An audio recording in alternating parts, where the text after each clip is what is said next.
Welcome back to my channel, Bring Peace into Your Life. Today I would like to talk about self-harm. When we talk about self-harm, it's a topic that often comes with a lot of misconceptions. Many of us might automatically associate it with young people, teenagers or young adults navigating the challenges of growing up. But what I want to focus on today is something that doesn't get nearly enough attention: self-harm in adults. A lot of the adult clients that I work with self-harm in different ways and at different times in their life. And it is something that I hear a lot, but it's not something that you necessarily see in the media or in the public eye. It's a complex, deeply personal issue that affects people across all walks of life, from professionals building careers to parents raising children to people navigating the ups and downs of later adulthood. And while it can be incredibly hard to talk about, shining a light on it is the first step to breaking down stigma and helping those who need support. Today we'll take the time to really explore what self-harm in adults look like, why it happens, the unique barriers people face, and most importantly, how recovery and healing are possible. Firstly, let's be clear about what we mean when we talk about self-harm. At its core, self-harm refers to intentional acts of harming one's own body, and it's important to note right away that it is not the same as a suicide attempt. While there can be an overlap in risk factors, and self-harm can increase the risk of suicide if left unaddressed, most adults who self-harm are not trying to end their lives. Instead, they're struggling to manage overwhelming emotions or experiences. Common forms of self-harm in adults include cutting, burning, hitting, scratching, or interfering with wound healing. But what sets adult self-harm apart from what we might see in younger populations like teenagers is often how it's hidden. Many adults have spent years developing ways to keep their behaviours private, covering injuries with long sleeves or pants, even in warm weather, attributing marks to accidents, work-related incidents, or even pets. I want to emphasise here that self-harm is not a choice, a cry for attention, or a sign of weakness. It's a coping mechanism that someone may have developed to deal with pain that feels impossible to express or process in any other way. For many adults, these behaviours start later in life, triggered by specific events or long-term struggles, though some may have first experienced them as young people and found they resurface in adulthood. Let's look at why some adults self-harm. There's no single reason why an adult might turn to self-harm. It's different for everyone and often stems from a combination of factors. Let's break down some of the most common drivers. Emotional regulation is one of the most frequently cited reasons. For some adults, intense emotions like grief, rage, anxiety, or profound numbness can feel so overwhelming that self-harm becomes a way to gain a sense of control. The physical sensation can serve as a distraction from emotional pain, or for some it can help them feel real when they're struggling with dissociation or feeling disconnected from their bodies. Past trauma is another key factor.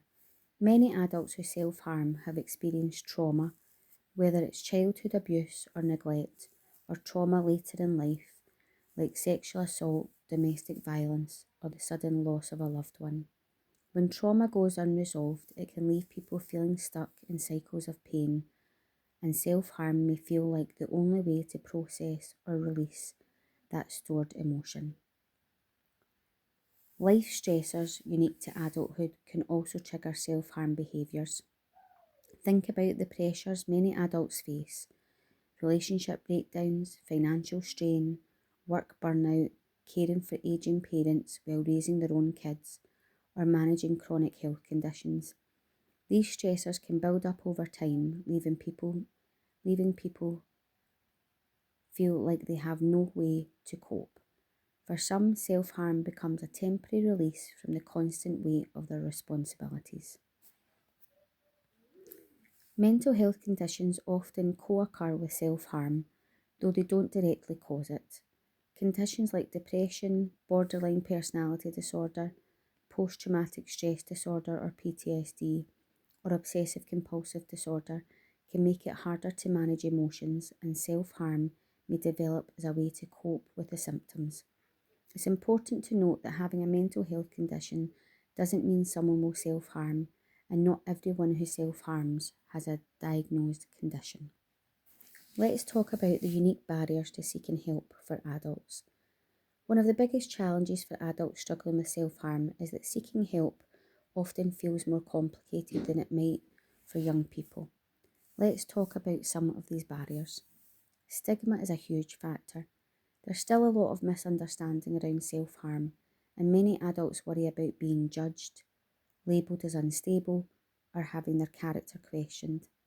This can be especially difficult for people in professional roles, where they may fear that disclosing their struggles could affect their career or how they're perceived by colleagues.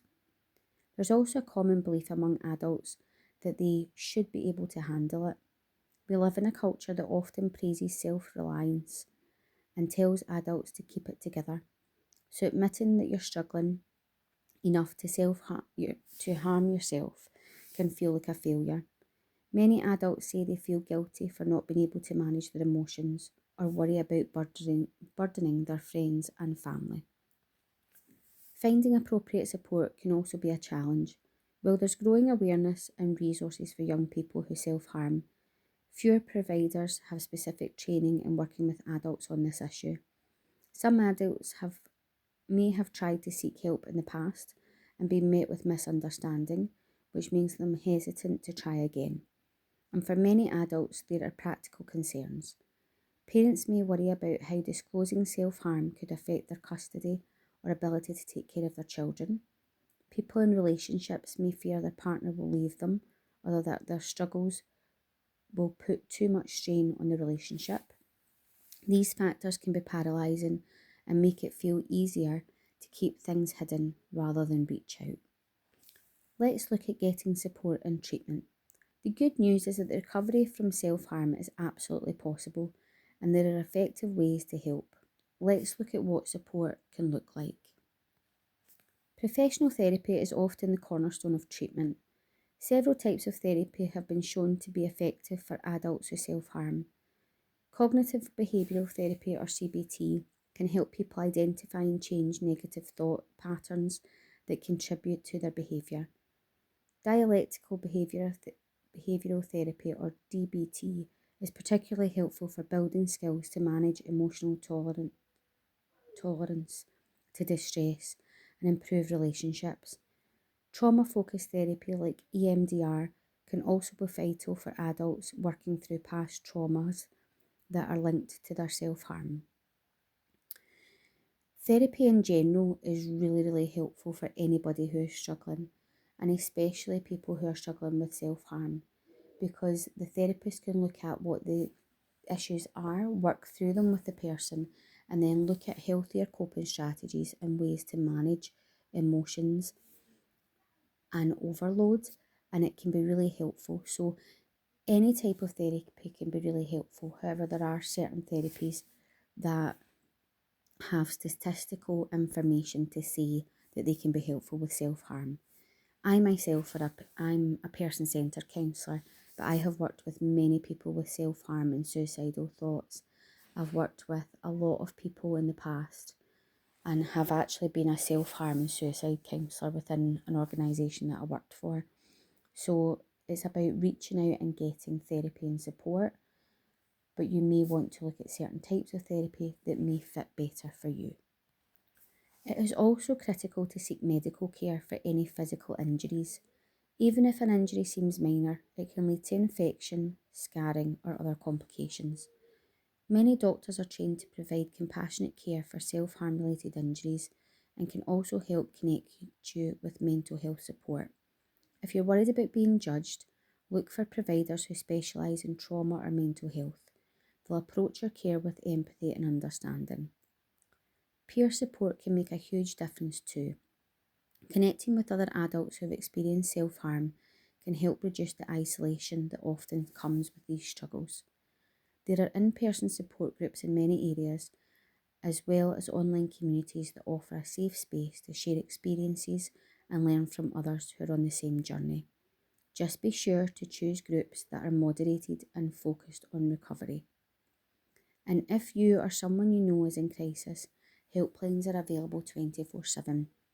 In the UK, you can contact the Samaritans for free on 116123. They're there to listen without judgment any time of day or night. The self-injury support line and helpline on 0808 808 9566 also offers specialised support for people who self-harm as well as their friends and family. Many countries have similar services, so take the time to find what's available in your area. It's important to remember that recovery isn't linear. There may be setbacks along the way, but that doesn't mean progress hasn't been made. What matters is taking the first step to reach out and being kind to yourself as you navigate the journey. Let's now talk about supporting someone you know. If you're watching this because you're worried about someone in your life, here's what you need to know. Your support can be life-changing.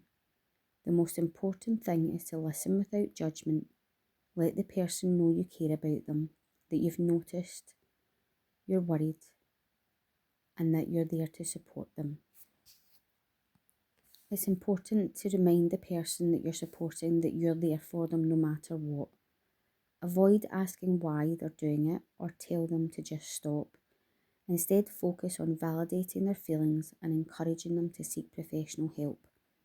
Respect their privacy.